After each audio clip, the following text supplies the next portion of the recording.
Hi, Beth. Thank you so much for coming on the Thrival Nutrition podcast. How are you doing today? Awesome. Thank you so much for having me. I'm so grateful. Yes, I'm so excited for you to be here. I think talking about this really important topic that you're actually just guest blogged on the website for, and I just want to dive more into it. Okay. Everyone, this is Beth. She is on the Thrival team. She's a registered dietitian, also here in Austin, Texas. We are so grateful to have her and share her story because I find that it's really powerful, and actually it's a great time to talk about this. As recently we lost a good friend to depression, and I think that, which hopefully I don't start crying, my voice will start crackling. So it's still really raw and emotional, but it's something that no one really talks about as much, I guess. There's a lot of resources, but are people really talking? I mean, I guess we never really know. Yeah, I would agree. I mean, I think it's one of those things that it's kind of becoming a mainstream thing to just be on an antidepressant and everybody's fine and good, but people aren't really dealing with what the root causes are. I mean, there's just such a multi-level reasoning for all of this, and so it's not just a quick shot answer and one and done, you know. Definitely. So share with us your background in the sense of when were you diagnosed with depression? Was there anything life-changing around that time that happened, or just the background behind the story? Yeah. Well, I was about probably 24. I was married when I was 23. So I graduated college, pretty quickly. And my husband and I had just gotten married. We just moved to the city, to Chicago, and just started our big kid jobs and in the real world and out on our own for the first time. So yes, I had a ton of change all in, a very brief period of 4 weeks. But I would say that this probably went way back. I mean, this goes back to probably my teens, when I was constantly on antibiotics for sinus infections. I had a lot of allergies growing up, to the point where the white part would swell over the green part and you couldn't even see that I had, an iris. I mean, I had terrible allergies. So obviously I had stuff going on way before, but just regarding the depression, I really didn't start seeing symptoms that I can look back on until about my 20s, when college stress, and I was living abroad for a year, and so I really missed my family. That could have been the trigger.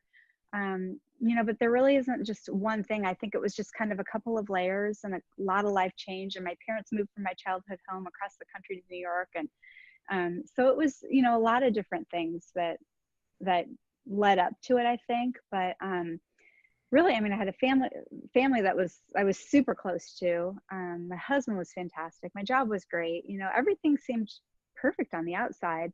I had no clinical reason to feel the way I did. So maybe it's because I got married and started birth control. Again, I'm saying all these things are just layers that kind of, in isolated, when you're looking at them isolated, it doesn't really seem like it's a big deal. But when you start adding all these things together and then you look back on it, holistically, it's like, oh, well, yeah, that probably contributed instead of that. Yes, So, totally. so it was just a lot of stuff. And then, it wasn't until about a year into marriage that I was like, I don't feel right. Like, I shouldn't feel this down. And then a doctor just told me, oh, you have major depression. And it just seemed like a blow, but I thought, okay, I should just do what he says. That's not good. And so I just started taking the antidepressants, and I felt horrible on them. They make your head cloudy, and they literally make you dizzy, and, it's just icky. So Yeah. So outside of, feeling down, that's a big part of it. Was there any other symptoms or feelings that you felt that really made you be like, okay, something is just not right? yeah, for me, it was really, I was a super happy-go-lucky person, and nothing really bothered me. And then I think probably being on birth control, I started getting really irritable and really cyclic, hormonally cyclic. PMS was abnormally mean, you know, Yes. like that had never been something that had been my issue in like high school or early, you know, 20s. But then once I was on birth control, it was like, oh my gosh, this is weird. But then of course you look at the side effects of birth control and you think, well, this is totally normal. You know, this is nothing that is out of norm. But yeah, I was irritable, getting anxious. I was having trouble sleeping, having trouble staying asleep. Just a lot of like, I couldn't turn my head off to fall asleep. And so those were Oh really man, I know how that my feels. big symptoms. Yeah, yeah. And I mean, I know a lot of people do. And you know, and then when you add, like, I had children, that you start to go, okay, is this just normal parental worry? Because when you have one child, you don't know, is it normal to, doesn't every mom worry, and doesn't every, you know, so you don't really know what normal is, because unfortunately it's defined by society, and society isn't what we want to be basing our norm off of. Because I think this I think it's a little broken. I think we can all feel great and not, you know how good we could feel. So, and I know that was certainly my case. I didn't realize until I cleaned up my gut and I cleaned up everything in my environment and my eating, and it wasn't just a 1 year and I was done. I'm still progressively working on this. I just got my air doctor air filter for my house, you know, so I'm still making little changes, but you know, I just continue to feel better every day. And Yes. it's almost like the reverse aging. Like, I feel better now than I ever did in my 20s. That's so So, awesome. mhm, And so, I know that you said you kind of did the traditional route with like therapy and antidepressants, and then you mhm, switched over to more of the functional approach, which is like a lot of what we do too as dietitians and nutritionists. And here at Thrival is like we make sure that we just keep digging for answers, because there's almost always answers that maybe just aren't so obvious. Like you said, I know we'll kind of get into like gut health and stuff. But it really does rely on the foundations, our food, our environment, everything. And so I hate that, like, kind of in our society, when we just think like depression, it's like no one really knows that there's anything else out there besides a prescription medication and therapy. And I think right. those two can be helpful, especially for a short period of time. Yes, Maybe for out sure. of your that fog, and just, I mean, like you said, the prescriptions kind of come with side effects itself, but it can be helpful for like really severe cases to help you want to be motivated to, like, okay, let me clean up my diet and my environment and stuff. But it makes me really sad that it's not obvious that Mhm. there's gut issues, or maybe you should look into your nutrition. Like, no one thinks about that with depression, and that Yeah. upsets me. Yeah.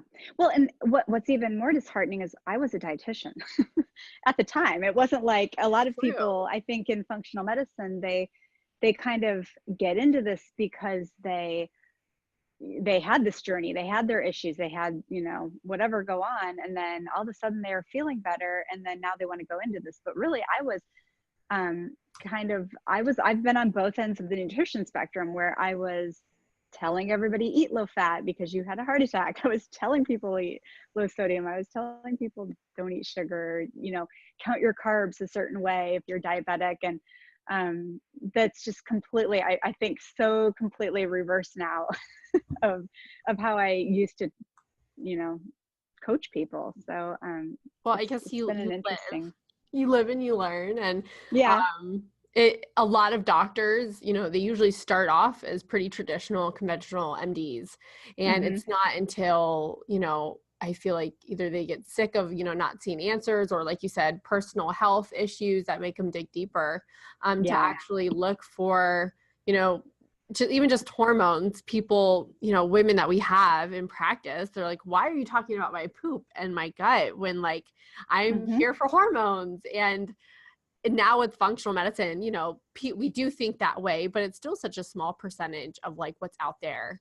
And Yeah. I wanted to say, like, when I said, like, it upsets me that no one thinks about nutrition and all, and the gut and all that stuff, it's not the consumer's fault, because it's not, it's not like it's what they study and what they Right. read about all the time. It's more so of like over here, like on the business side of things, like it's just antidepressant medications on commercials. It's Yeah.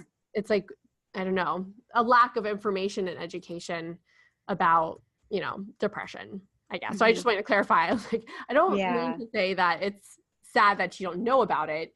It's sad that there's lack of education on it. Yeah. And that said, it's not even the doctor's faults, because they're not given the nutrition education. They're not, Right. they're not trained in this. And we're just luckily in an age where I think functional and holistic health is really becoming more mainstream. And I think a lot of people are starting to look to it, or at least partially look to this, and then some, conventional medicine. So I think now I'm really optimistic, and I think I just want to help everybody now, because um, Totally. because I know how good you can feel and not Yes. take any medicine. So Yes. Well, share with us a little bit about that, because I love this too, because you really have seen a direct connection with yourself, with the gut and your depression. So kind of share with us that story of, what you found that was going on in your gut. And actually, let's just start there, because that could take yeah, us. okay. Yeah, well, I mean, the first thing I did was I found a functional doctor who was fantastic. And I think that's one thing that might hold people back, because I think I know I did certainly in the beginning too, because I was always told, well, this doctor's great and they're functional, but you have to pay out of pocket. And it's like, well, I don't want to pay out of pocket. That's going to be thousands and thousands of dollars. But my doctor was covered under insurance 100%. And so was most of the testing that she wanted to do. So, initially, I mean, aside from the cost of, the supplements and things that I needed to get, it really wasn't that much more than when I was going to my regular doctor and paying for antidepressants. so so that was good. But the first thing I did was get a functional doctor. I said, listen, I feel icky. I don't want to be on these. And she said, I don't want you to be on these. And so we worked together. And she, getting off an antidepressant, it's, if someone's a cocaine addict, you wouldn't just like pull cocaine or heroin, and then have them never do it again. They treat them, with some different medications to kind of wean them off of those. And it's a much more humane, kind way to do it. And really, you want to do that with an antidepressant too. It's the same kind of thing. You've got to taper it down really slow. And I knew that when I would personally try and get myself off of them. I wouldn't just stop taking it one day. I would cut it back. But it wasn't enough. I didn't realize that you had to cut it back as slowly as you had to do it. And it really took me going to my doctor like every so often. I think in the beginning I maybe went every 2 weeks or 4 weeks, and just kind of slowly cut that dose back. And then she monitored the symptoms. And so while we were doing that, I was changing my diet. I completely went on. I mean, I was having so many food allergies, so much eczema. I had anaphylaxis to a drug that I was taking for a sinus infection. And so she helped me, just make sure you lose the top 10 allergens. And, so I went gluten, dairy free, all that stuff. And I felt better, but I didn't feel great, and so everything that I did, it was like, well, I feel a little bit better, but, and there was always that but. And so then I always had to look at, well, where are we at? We would survey everything. And then I would take out one more thing. Oh, it could be this. And then we would eliminate something else. Some of the testing I did was, the doctor's data, stool testing, where we did test for parasites. It does everything, yeast, overgrowth, all that stuff. So I did both a blood test and a stool test, and it did show really rampant candida overgrowth. So then we started the protocol to deal with that. And that took a lot longer. And we did actually use pharmaceuticals to take care of that, as well as herbals and diet. And so it was a good 6 months process for me to get rid of that yeast. That's how bad it was really, taking over. So Wow. yeah. And then even, it's funny, because even once I was completely off the medicine, and I did feel a ton better. I mean, I felt great, relatively, not as good as I feel now, but I felt so great. And I was just like, great, we're there. And then I would start to dip a little bit sometimes. And I would think, oh no, what? So what I did in that case was I would just restart some of those herbals and kind of watch my diet. If I snuck in a few too many sweet potatoes or whatever in the week, and the carbs started coming up higher than my fats and proteins, then it really was beneficial for me to go back to some of those herbals. But I was off the pharmaceuticals, and got the yeast kind of, I didn't even have to test for it at that point, because I knew at that time, I knew my body so well by then, and what I was reacting to and how I was feeling, that I really just knew like something's off. I'm just going to start taking these herbs. And then within a week or two, I was done. I mean, I would just do like a 1 or 2 week protocol of the herbs, and I would feel great again.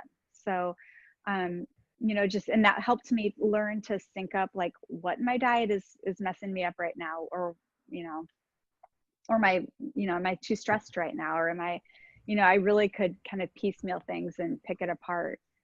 So that's what worked. That's awesome.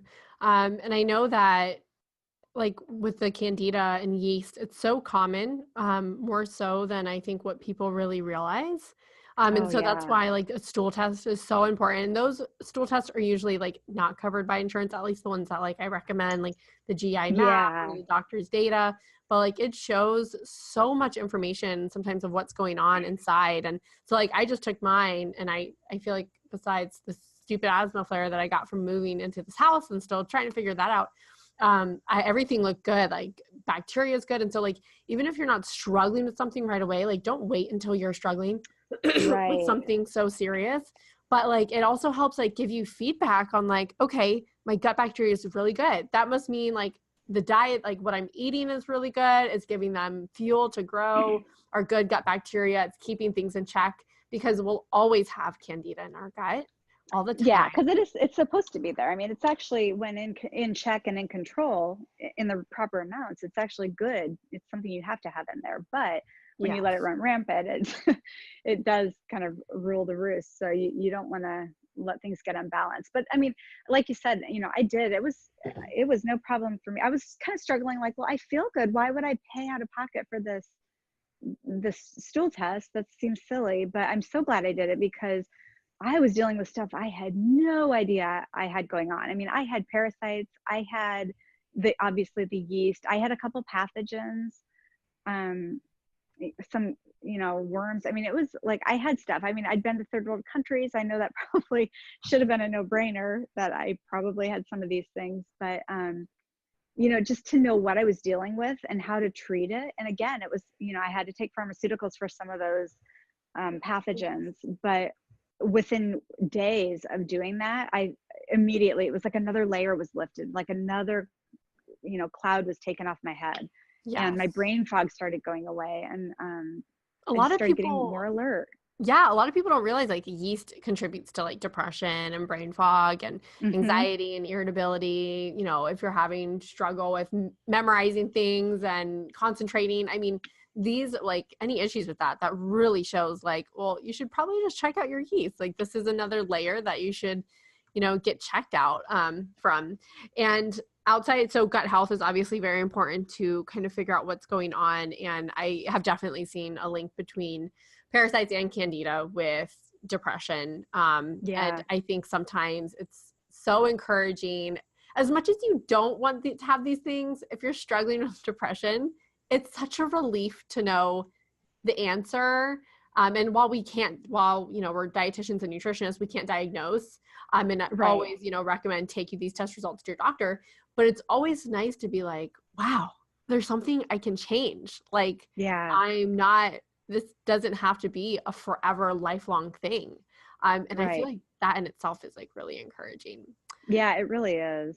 And so I love how you talked about food really quick, about the foods that are very inflammatory. And I know a lot of people actually say that depression isn't so heavy on like the neurotransmitters, like, what we naturally think like serotonin and stuff, but it's more of like an inflammatory issue. Mm-hmm. And I know that in our society, we're surrounded by like, our diet and just lifestyle and busyness and stress. it produces us to be in this inflammatory state. And so I think diet is one of the best ways to start attacking that, because when we eat, anti-inflammatory foods, and this is kind of where that, one-on-one approach comes in. I think it's great to, take out maybe the most common, like gluten and dairy, like you did. But the food sensitivities, I think, is so helpful, because that really shows what your body finds inflammatory. Yeah. Like, I just found, like, one of my pediatric clients, hers was salmon.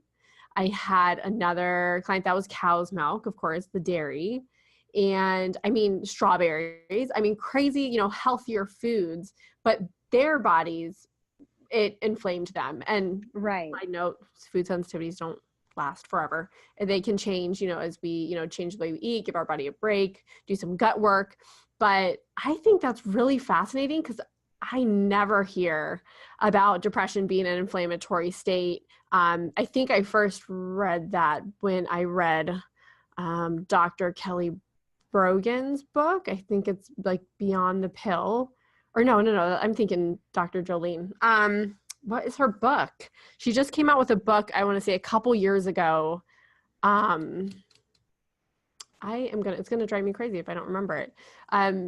What is it? I will have to check back with you guys. I will link it up on Amazon. But Dr. Kelly Brogan, she's a holistic psychiatrist, I think out of New York, possibly in Miami now. But she wrote a book all about this. And I think that's the first place that I saw that she, was explaining depression in this being inflamed. And I thought that was very interesting. I would totally agree with that. I haven't read her book, but I should. Because I would absolutely agree. I mean, it was, and the food allergy testing, that the sensitivity, that was something that, initially I knew Candida was my primary, and those the parasites, the pathogens. So I dealt with those issues, then wondered, kind of went back to eating a few things, and then started getting more symptoms of, well, why this is a strange symptom for me to be having after eating these things. Why am I feeling this way? That's when it was very helpful for me to do the food sensitivity testing. And then that's when I noticed, oh my gosh, my inflammation, my joints didn't hurt anymore. I was, not quite 40 yet, and my fingers were hurting, and things that were so indicative, we now know of, having leaky gut and having those inflammatory responses. So then I started working on the leaky gut, and that was what was helpful there. So. Yes. Taking it in layers is so important, because usually when it gets to a point of major depression, there's a lot of layers, and it can be so overwhelming. Like, oh my gosh, there's so much I have to do. But starting with the foundation, the gut is the main thing, and then just kind of working your way from that. I know outside of serotonin, I think people are pretty versed with serotonin levels, which I remember reading that there really wasn't an actual direct study that showed that serotonin and depression, there wasn't a study that ever really linked them. And that was kind of a myth. I don't know too much about it off the top of my head. But I do know that GABA, which I'm pretty sure you mentioned in the blog as well, which I think, they all play a role in our moods and things like that. I don't think it's something you ignore, but I don't think that taking an antidepressant, which is usually serotonin based, is the, problem solver. But GABA actually modulates this inflammation, and GABA helps, kind of decrease that inflammation as well. And so really, diet, I would say, is the main thing, like we said, and sleep and stress reduction and all the basics, but a lot of people just don't really know what to do about that, which is where we come in. Right. Yeah, because I was absolutely eating plenty of fruits and vegetables. I would say the majority of my diet for a very long, I was a heavy fruit and veggie person, but I was a heavy grain person. I wasn't eating a lot of meat because, in my in my early years of practice, that was kind of shamed on, oh no, you want to moderate how much meat you eat. And so I've now learned that I do feel good when I eat a good portion of meat in my diet, because I need those amino acids to convert, not only the serotonin, but I was having thyroid issues. I'm happy to report now that, I'm off my Synthroid and I've halved my NP thyroid recently. And I think a lot of it has to do with getting a Berkey and, you know, making some other diet changes, and not so many changes, but some add-ins. Like I've been eating a lot more. I have an anaphylactic tree nut allergy, so I can't eat a lot of nuts, in the health sense there. But I never really was looking towards pumpkin seeds or, as a protein. Yes. And I was always kind of fearful of fat. And so increasing fat in my diet was another big thing that really helped. So Yes.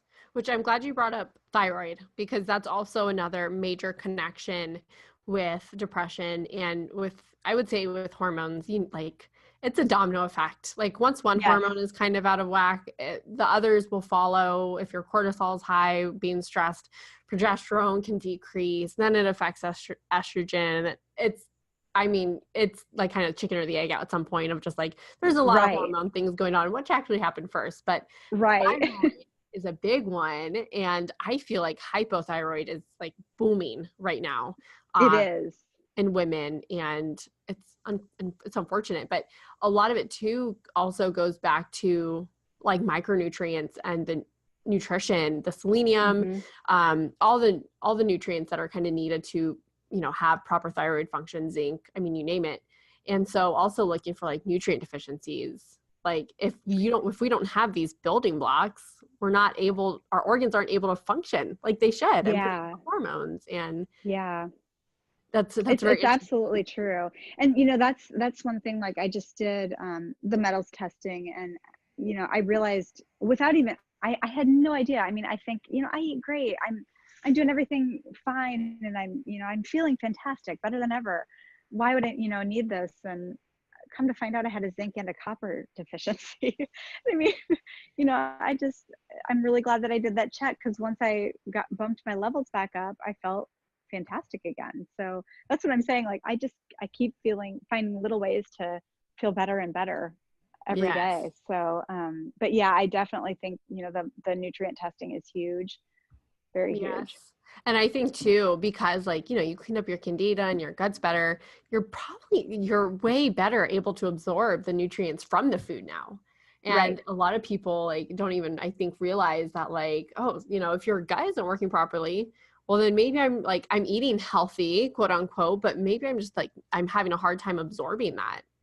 Right. And Or maybe you need digestive enzymes. Like a yes, lot of people forget that, as we age, we lose that secretion of acids to digest. And some people we're eating on the go, we're chewing 2 times when we should chew 20. And yes, people aren't looking at what's your lifestyle, because there is an emotional connection to eating. You need to slow it down. You need to, and I'm saying that, but I don't always practice it, because I'm an on the I know. go mom too. But stopping to try and sit down once in a while, and just chew a little bit more, take some digestive enzymes.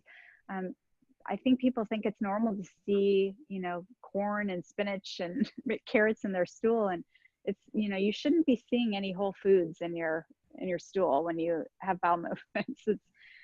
It's not normal, but I guess corn sometimes, Yeah, everyone kind of says that and sees it, but corn's a hard um, one to break down. And it's same a with hard one flaxseed to, too. yeah, Flaxseed, those if are you don't hard. But if break you're break it seeing black down. beans or, Yes. whole vegetables or anything like that, you probably need to take a closer look, and try starting to slow down the lifestyle with eating, and, chew more, take I some enzymes. I think it's funny, like in the stool test, when vegetable fibers are high, that is an indicator that, like, yes, you're not chewing and you're just kind of swallowing daily Yeah. food as a whole. And it's so funny because, whenever you get lab tests, you're kind of thinking like, okay, what's the big aha? And I'm like, you really just got to chew. You gotta chew it down. Yeah, It's that I simple. think at least 20 times. Almost to the point where it like feels disgusting in your mouth, and It's is what technically they supposed to recommend. be like liquid. Yeah, I know. I think it's supposed to be like 60 chews or something like that, but I can't even. Oh, I can't do it. But if again, if you're seeing food in your stool, or if you're if you're not properly digesting it, then you're not absorbing the nutrients that are in it. So Yes. don't fool yourself that just because you're eating all these vegetables that you're actually getting what you eat. And then we could also talk about the depletion of our soil and our and the fact that we're letting food sit for so long and it depletes the nutrients. And so our Yes. food isn't coming to us super packed with vitamins and minerals either. So Yes. That's where supplementation helps, which I'll ask you in a second, of like your favorite supplements when you went through this process. But that's why vitamin D deficiency, even like here in the winter when it's super cloudy, like it has been in Austin, and you're just not getting that natural vitamin D from the sun. I mean, even just a low vitamin D level can make you feel depressed. And that's why like micronutrient, testing your nutrient levels are so important, because it could be something just that simple. Like your vitamin D is low and you just need to bring it up. But same with like omega-3s, that's linked to depression with having a deficiency in that. Same with like your B vitamins, especially if you have the MTHFR gene mutation and you're not taking the proper kinds of, folic acid and B12. And so it's such a complex thing, but I feel like that's where, working one-on-one with someone that kind of knows like what to look out for and just help like do it with you, like just dig for answers with you and find out what works. Always makes the process more enjoyable and fun. So tell us about your supplements. So what was, and it's like disclaimer, it's everyone's so different. And I know that you had a couple of layers that you had to do, but do you have any supplements that you felt like really helped? Well, definitely. I mean, I did have vitamin D and, all that stuff. I mean, it was very low, very low. So I love Pure Encapsulations, a lot of their brands, or Clear Labs. We have a lot of, they're just very pure supplements. So I used a lot of those. I did D3, and then I did find out through my DNA testing that I had the MTHFR mutation. So what that basically means is that I could put as much B vitamin in, but I couldn't convert it to make it usable. And so the Bs are vital though for creating your hormones and your, conversion of their coenzymes to converting vitamins into other forms of vitamin to make it a hormone. And so they're incredibly important. And I was obviously lacking in those because I wasn't able to convert them. So what I was putting in my body wasn't already methylated. So once I started doing D, I felt better. And then once I started adding methylated Bs, I felt incredible. And so I really like, are you familiar with Dr. Stewart? Dr. Stewart? I don't think so. Yeah, so he's kind of big into all of this too, and he has a company called Neurobiologics. Okay. He's a doctor in the area, but he does a lot with epigenetics and that type of thing, and treats it nutritionally. And so he has a product that's a sublingual and a topical cream for with methylated Bs. So I initially started with those. Now I'm using a product that's just a multi and Bs and D and calcium and some antioxidants all in one beverage form. And I really like that because it gets some fluid in me, and I know I'm absorbing about 93 to 98% of it because it's isotonic. So that's really been helpful for me personally. So it kind of gives me a boost. I feel like it's actually going in as opposed to when I was taking pills. So that was really helpful for me too. Nice. And then of course, fish oil, I'm taking CoQ10, lots of different stuff that we all know about. If I'm feeling inflamed at all, I'll take turmeric, but make sure it has the black pepper. And, there's just a lot of little things that I'll do when I'm feeling the need for it now. Nice. Yeah, absolutely.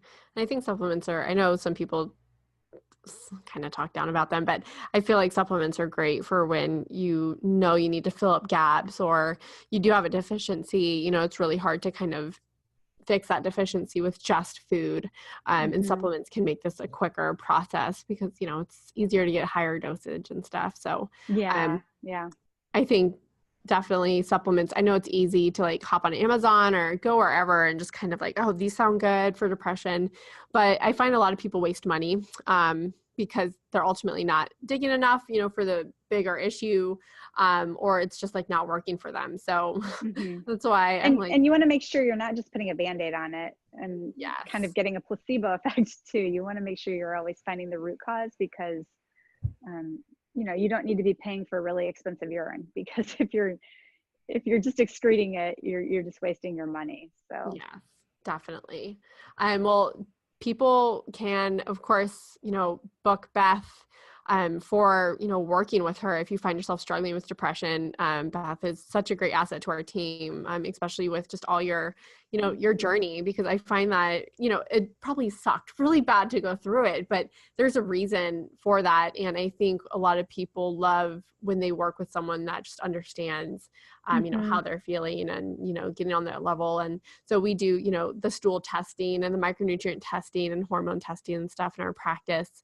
I'm helping people, you know, get those answers and working, you know, with their doctors of weaning off medications and, you know, looking at depression more holistically in the whole body aspect. So we do offer free 15-minute phone calls, and that is just where we can get to know you, you get to know us and what we stand for and how we can help you and work with you. So if you do want to book that, I will put a link in the show notes. You can get that scheduled and get started, but definitely want to encourage everyone to not think that it's okay to feel that way. There are always answers and things you can look for. Absolutely. Yeah, Yeah, thank you. Thank Yeah, I you, would Beth, love to for work coming with anybody. on. Yeah, I appreciate you having me.